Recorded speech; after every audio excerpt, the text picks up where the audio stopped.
It was my experience growing up that in trying to cultivate a relationship with Jesus Christ, I many times could not understand the seemingly countless rules and obligations of the Church, whether in its sacramental and ecclesial discipline or in its moral discipline.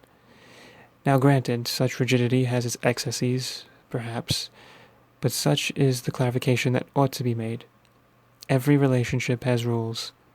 If there were no boundaries, the relationship would cease to exist. The problem is a problem of preoccupation and prioritization.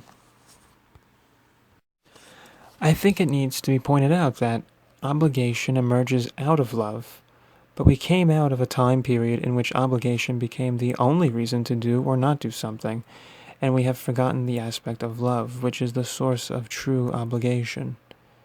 As a Catholic, I believe this view is best defined by the Swiss Dominican priest Father Servais Pinckaers in his book Morality, the Catholic View, in which he writes saying, "The primary reproach that one can make against the modalities of obligation, such as modalities of duties, imperatives, norms, etc., is that they restricted considerably the domain of moral theology. Moral theology has detached itself from everything that goes beyond legal imperatives.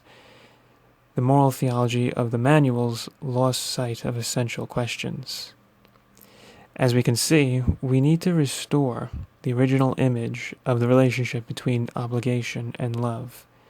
It's ironic because those who charge the Church with the crime of legalism has a Catholic priest pointing out that such legalism is secondary, at best, to the Church and her faith. He even writes himself, saying, "The pastoral practice of the sacraments and of the liturgy was scarcely considered by moral theology except from a juridical perspective. The challenge of renewal in Catholic moral theology, therefore, is to return to the foundations of morality and to restore to moral theology its full breadth, both on the level of human experience and in its use of Christian revelation." Again, the words return, foundation, and restore are telling here, because it means that the obligation being put on top of love was meant only to serve a prior time.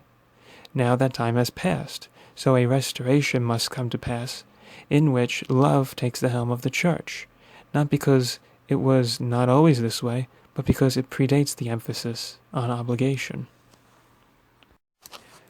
But what does this love I speak of invite us to? The Catholic Church did not close us off, but always wanted to show us the way to perfection, authentic spirituality, and a vibrant interior life. The Church seeks to and can illuminate us on human happiness, and a large part of that comes from going to Mass, and through this, charity, virtue, relationship is restored. But how is it restored? Ultimately, the problem, as explained earlier, lies in the fact that happiness and moral theology were once together, but then went through a divorce. It's apparent even in our time, most people do not associate authentic happiness with a concern over morality.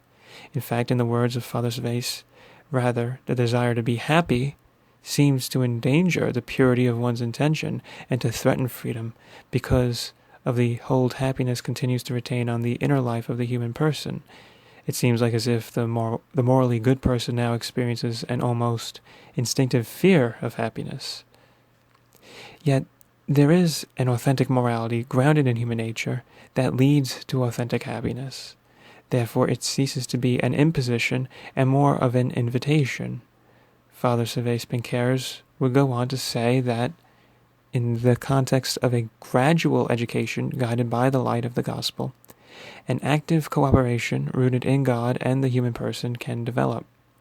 It is a cooperation rooted in faith and love and guided by the Holy Spirit, who intervenes with his gifts like a master craftsman.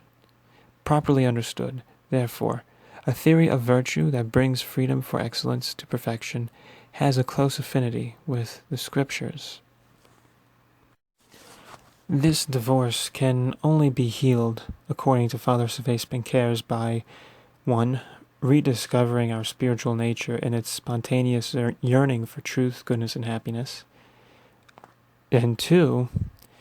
undergoing a transformation of our understanding of authentic happiness from a more pleasure-based sense exterior, opposed to pain, fleeting, individualistic orientation, to a joy-based, spiritual, interior, born of trials, lasting, and communicable understanding, while not necessarily putting a heavy-handed separation between the two.